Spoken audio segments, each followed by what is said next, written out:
Hello, and welcome back. In part one, we identified the first 3 major red flags that you might be unintentionally sacrificing your retirement for your adult children. We talked about becoming the bank of mom and dad, the danger of funding wants instead of needs, and the temporary stay at home that actually becomes permanent. If you haven't seen that video, I encourage you to watch it first.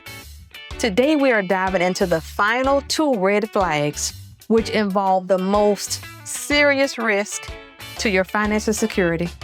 And then we'll get to the most important part, the practical, step-by-step script to lovingly and effectively change the dynamic, set boundaries, and protect your future. Now let's get into it. Our finances can become entangled with our adult children, and this can be dangerous and hazardous to our financial future. And because we love our children, we tend to say yes when we should say no. And sometimes we inject ourselves into their financial situations because we're trying to dive in there to save them. And many times we inject ourselves at the detriment to ourselves because at the time, the priority is saving our children. So because we've started to entangle ourselves with our children and their finances, and I'll say adult children, it can be a dangerous red flag for us. We move beyond enabling habits and into a far more hazardous territory, serious financial entanglement. And so it's hard to believe, it's hard to grasp that it's actually possible for us to entangle with our adult children. And I think what happens is we forget that they are adults. We still look at them as our children. But in order for them to be able to adult and to be able to adult in a healthy way, we can't allow ourselves to become financially entangled with them. And this occurs when the boundaries between our finances and our adult children, they completely dissolve. This manifests in several ways. And maybe you've done this. I haven't done it. My husband and I haven't done it. But my grandmother did it for me. And when I look back on it, I'm so glad that she did do it. But she put herself at risk for me. And the first thing and the first boundary that I want to discuss, the boundary that we as parents cross, the first one, it might be co-signing. And when you co-sign for something, you're just as responsible as the person that's signing. And one thing that I want you to remember, and I learned this from Susie Armand, if the bank that has all the money, they don't have to want for no money. If the bank does not trust them enough to loan them that money, why would you co-sign for them? And so I kept that with me for years. And if you've never heard it from that point of view, I want you to think about that. Just remember, if the bank don't trust them with paying the loan, why should you trust them with paying for the loan? And I know that many of us as parents, we believe that we need to co-sign, we need to put our children, our adult children, onto our credit cards to help them build credit. But are there other ways or other things that we can do to help them build their credit without us jeopardizing ourselves? So again, the first boundary that I want to talk about that crosses a boundary that causes us to get entangled financially with our adult children is co-signing. And that might be co-signing for a loan or an apartment because their credit is poor. And let me tell you a story. And it brought back to my remembrance when I was creating my content and doing my research. But to be transparent and to be honest with you, my husband and I, I co-signed for our daughter to get this extravagant apartment, like an apartment that we've never lived in before. But because of my helicopter mom spirit, I went ahead on and co-signed for her to get this apartment. You know, it was nice. She was going to be there with her and her son, and it felt like it was safe. She only had a part-time job, but that mother's love co-signed for her anyway. So when it was time for her to move out of the apartment and move to another city, I personally thought she did everything that she needed to do to get out of this apartment. And guess what? She told me that she had done everything that she was supposed to do to get out of this apartment. So I kept wondering why I kept getting notices from the apartment manager or whatever you call them, but I kept getting emails, and then I got a voicemail, and I'm like, well, what the office manager at the apartment complex was telling me was completely different from what my daughter was telling me. And of course, like most of you, you believe your adult child. Well, I believed what she said was true. So my husband and I, we went to the apartment complex. We went and sat in the office. And this apartment manager, or I don't know what her title was, but anyway, she worked for the apartment. And she actually showed me where my daughter signed. And so you have to sign in order to let the apartment know that you're leaving. Well, our daughter gave us the impression that she signed 60 days before she was supposed to move out. Well, guess what? That wasn't true. So my husband and I, we ended up having to pay for an additional 2 months for her apartment that she was not living in anymore because she failed to give the apartment complex a 2-month notice. And you know what that taught me? Because I went against everything that I know to be true and co-signed for her because I thought that was helping her to elevate herself. So I'm not telling you to do something that I haven't done, and I'm not telling you an experience that I haven't had myself. So co-signing for her cost us like $3,000. And if you don't want that to happen to you, I'm encouraging you, before you co-sign for your adult child, make sure you have that money set aside, or either you can cover the cost if your adult child does not pay or become unable to pay. Because when you sign, you are agreeing that you are able to pay. And when we co-sign, we entangle our finances with our adult children.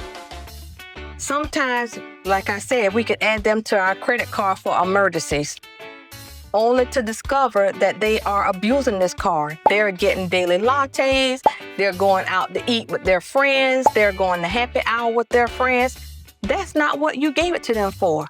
So if you have allowed your adult child to have your credit card in your name so that they can build their credit, I encourage you to make sure that you scrub your credit card statement every week. Like, you don't need to go more than 2 or 3 days without checking your credit card statement to make sure that they are not abusing your credit card. Because in the end, if they don't pay, you're gonna have to pay.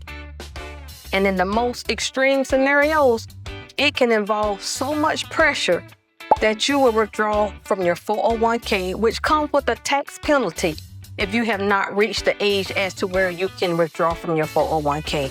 And why would you want to withdraw money from your 401k? You're robbing yourself of your future retirement. And I do know sometimes there may be a medical crisis, and I'm here to tell you, if there's a medical crisis in any of our children or our grandchildren, I don't care about no tax penalty. We're gonna take money from that 401k, money from the house, whatever we need to do to try to save the life of our children or our grandchildren. But am I gonna take money from my 401k just so that she can go to the Bahamas, or just so she can get this car that she thinks that she has to have? So if you're not of retirement age and you're going to withdraw money from your 401k for your adult child, I encourage you to sit down and make sure that this isn't an emergency, that it is a need, and that it is not a want. Because again, you're taking away from your future retirement, and you're also going to have to pay a tax penalty. Sometimes parents dip into their home's equity, and I just need you to know, if you have a mortgage and you get a line of credit, they can take a lien out on your house if you don't pay this line of credit. Trust me, ask me how I know. We had a home equity loan, but thank God we were able to pay it. And at the time when we did that, when we first bought our first home, we didn't know. But the banker told us after we signed the paperwork, make sure you understand, if you do not pay this line of credit, they can and they will. The bank will put a lien onto your home. Sometimes we add them to our bank accounts. And when you add your adult child to your bank account, you give them the right to do whatever you do to the account. They can go and draw money out. They can go put money in. So the only thing I'm telling you, make sure you know what you're doing when you entangle your finances with your adult child's finances. So let me share this cautionary tale of a mom I know named Maria. Her son, he needed a car, but they denied him the loan. He told his mama up and down, if you get me this car, I'll make every payment. And guess what she did? She co-signed. And for 6 months, he really did. He made the payment. But then at no fault of his own, he lost his job. And guess what happened to those car payments? They stopped. And because his mom was the co-signer, the finance company pursued her. The default on this car loan, it shattered her credit score, and she was left legally and financially tied to a $20,000 debt to pay off that car that she co-signed for her son. The danger here is immense and can have long-lasting effects. When we co-sign, we are 100% responsible for that debt. It becomes our legal problem. Giving your adult children access to your credit is an open invitation for debt to be created in your name. These actions can demolish your financial foundation, making it very impossible for you to get a loan. You may need one for your own future. You are no longer helping your adult children. We are absorbing all of their financial risk, and the consequences for our own retirement plan can be devastating when we allow our finances to get entangled with theirs. And we do it because we love them. And us moms, we are the major guilty ones because in some way and somehow, even when it's wrong, we can convince our husbands that it's right, that it's okay. Oh, we love our children. We love our son. We love our daughter. But at the same time, emotional decisions can destroy us, and our love for our adult children can definitely swing us over into that emotional ring or that emotional realm that can destroy our financial future. And so the final red flag that I want to discuss with you is that emotional guilt trip. This is not a financial transaction. It is an emotional one. And like I said, for us mothers, it can be the most painful. When our adult child employs manipulation, shame, and guilt to get money from us, most of the time they win, and then you don't realize they win or that they won until after you've done it or after you've agreed to do it. These are not conversations based on partnership or gratitude. They are emotional hostage situations. We'll recognize this red flag in phrases like, if you really loved me, you'd help me out. Why won't you support me in my dreams? All my friends' parents help them. Why can't you help me? Or the one designed to trigger a mother's deepest fear. And I'm a mom. That's why I can say this to you, Mom. Guess what your son or daughter might say? If you don't give me this money, I don't know what will happen to me. I might get kicked out of my apartment, or my cell phone might get turned off, and I won't be able to call for help. Have you heard that line before? This is emotional blackmail, and they are holding us emotionally hostage. It's a potent and toxic tool that plays on our instinct to protect our adult children at any cost. And when I talk to you about this, I think about my friend Diane, whose daughter calls her in tears every few months. Sometimes she's done it twice in a month, with spiraling stories of failure and overwhelm. The conversation always concludes with a request for money. It's a setup, which my friend provides for her daughter out of fear and guilt. But what happened to the word no? So I'm not talking just to you, I'm talking to me. Moms, dads, what happened to the word no? Did your parents tell you no? Did your grandparents tell you no? Are we setting our adult children up just from when we are raising them that no is a bad word, that they will never get told no, that they're always going to get told yes? But that's not the way the world works. And so if you're in the process of raising teenagers now, children now, I just want to pause.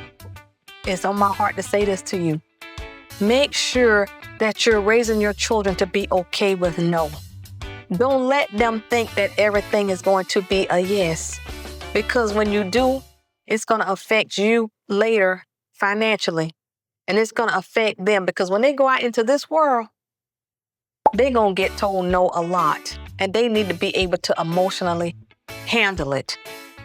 And so now I'll go back to my friend Diane. She provides for her daughter out of fear and guilt, and then once she hears her adult daughter cry, it's over. It melts her mom. Her mom don't want to see her hurt. She don't want her crying, and she tries to save her. But when this happens, my friend, she often talks about how she feels trapped, like she in a cycle, like she can't stop it. She does recognize that this is a pattern that her daughter has, but she is terrified of the potential fallout if she finally says no to her daughter. And so if you're in that situation, we won't even get into that, but you know personally yourself, if you're watching this, how you would personally feel inside if you told your child, your adult child, no, but then in the inside, you're worried about how that's going to affect your relationship. Like if you say no, is that going to cause a rift between you and your adult child? So think about that. Only you can answer that for yourself. But the danger of the guilt trip is that it makes clear, rational financial decisions impossible. So when they make you feel guilty, that's you making an emotional decision. So if you get nothing out of this video, if no one has ever told you this, I'm telling you this as your sister, because we are building a community and we're going to be transparent with each other. I'm going to be transparent with you, and you're going to help me grow a community where we can be transparent with each other and build a safe community. And so when your child gets upset with you and throws this emotional guilt trip on you, you are making an emotional decision. And when you make an emotional decision, most times, depending on the circumstances, the next day you will realize that that was a bad decision. And so just remember, when they use the guilt trip on you, you're no longer operating as the responsible manager of your money. We're reacting to emotional manipulation. This dynamic is not only draining our bank account, but it's also poisoning our relationship. It replaces respect with resentment and control. It's a clear sign that the financial support has become a symptom of a deeper problem that will continue to drain us both emotionally and financially until we take back control. Now, we've identified the 5 major red flags. Now we come to the most vital part of this video. How do we actually change this dynamic without hurting our relationship? How do we change courses without creating a family crisis? This isn't about being harsh or cutting your adult child off. It's about being clear, firm, and so very loving. It boils down to a simple 3-step conversation. We cannot hold a boundary we haven't defined for ourselves. Before a single word is spoken to our adults, we must sit down with our own financial reality. And I also have a book. You can find it on Amazon, and it is Living Within Financial Reality. So before you can even sit down with your adult, you need to figure out what your own financial reality is. And I encourage you to support me and go to Amazon and purchase my book. It's a quick read, and it'll help ground you and help you wake up and to help you make better decisions. And so back to my content, our retirement accounts, our budget, our income, and we need to sit down and look at all of this and determine what we can truly afford to give, if we can even give anything. This isn't about what our adults need. It's about what we can give without compromising our own future. This step is for us. It empowers us with the confidence that our decision is based on facts and not a lack of love. So we have to have this conversation. And so the first thing I recommend that you do after you sit down and figure out what your financial reality is, schedule a specific time to talk to your adult. Please don't do this over a text or in the heat of an argument. Just sit down in a calm, neutral space, and then we use a script that might belong and might start like this. We're going to always start it with love. And remember, the Word of God said, do it in love. So I'm encouraging you to do it in love. Don't do it when you're upset. Don't do it when you're hungry. Don't do it when somebody else might have made you mad. Maybe do it on a Saturday morning when you had a good night's rest. But just always pick the right time when you're going to have a difficult conversation, not with your adults, but with anyone. But right now we're talking about your adult children. So you can start at something like this. You know that I love you more than anything, and that I will always be your greatest champion. It is because I love you and because I must be responsible for my own future that I need to talk with you about our financial situation. Remember that word, our financial situation, both yours and mine. State the new reality without blame. Speak it calmly. And I want you to say, I've been taking a deep look at my own financial plan for retirement, and I realized that in order to be secure, I have to make some significant changes. This is my responsibility. I haven't been managing my own finances in the best way. So starting now, sister or brother or son, I am no longer in a position to pay for whatever that might be, your rent, your cell phone bill, your car insurance, your apartment, water, whatever it is. So you just put that in that spot. Say, starting now, I am no longer in a position to pay for whatever that might be that you're currently paying for. Just make it plain, make it clear. And so just offer them a bridge, offer them like a life vest, but not a permanent rescue. You're just offering them like a life jacket, just something to help them to survive, to get over. So you say, I know this is a big change, and I'm not going to leave you to figure this out alone. What I can do is sit down with you over the next 3 months and help you create a solid budget. I can help you find resources for financial planning. I want to support you in becoming fully independent. That is the greatest gift that I can give you, because I have to protect my financial future, and I need to allow you to adult in a healthy way. Now, this is the most challenging part of the process for us. Our adults will likely test this new boundary because, first of all, they ain't going to believe us.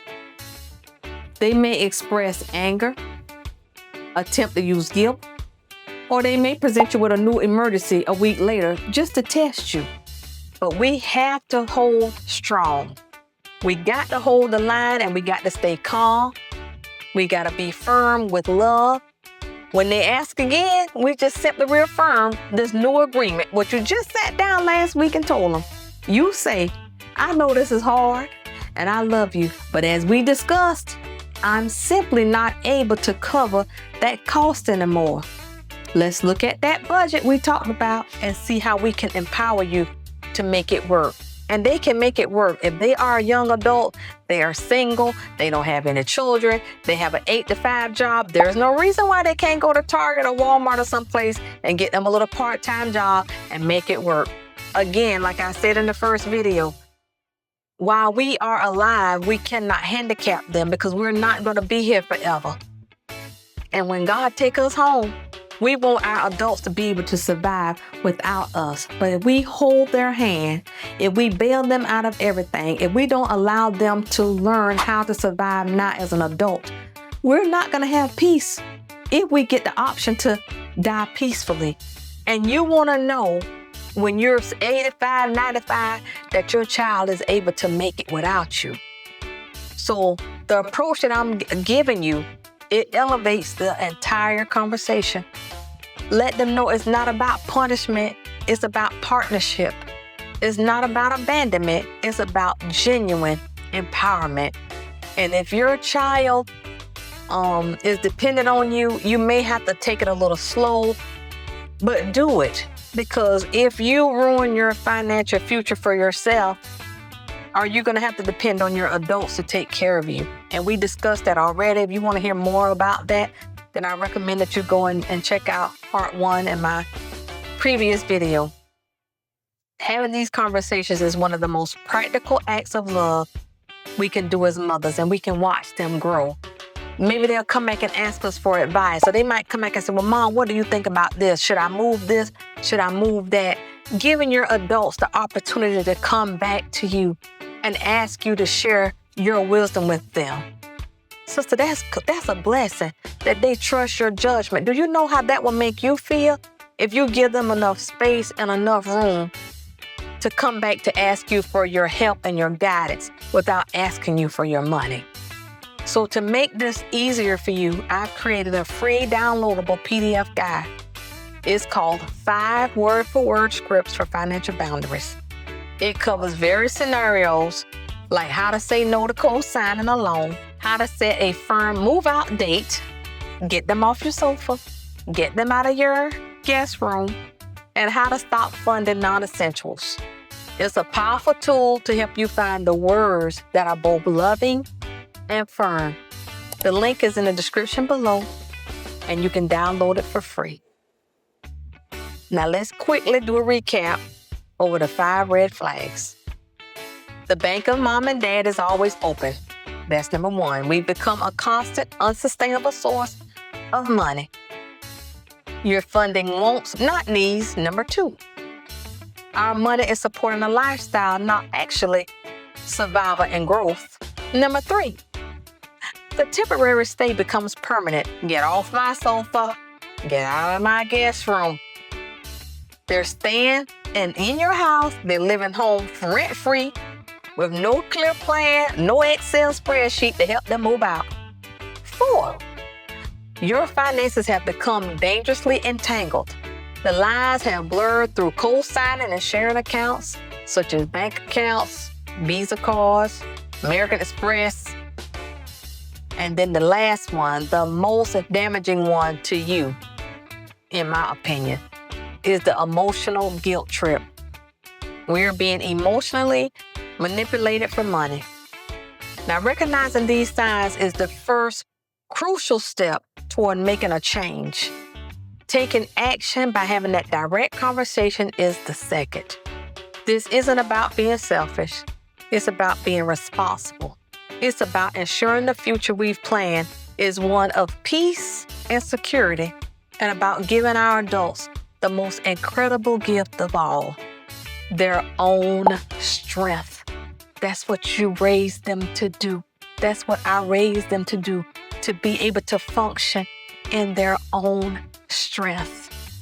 We have worked our entire lives to build a secure future. It's time to honor and to protect it. Thank you for watching. If this video was helpful, please give it a like and subscribe for more content on protecting your finances and building a stronger family. Sister, you got this. Thank you so much for watching.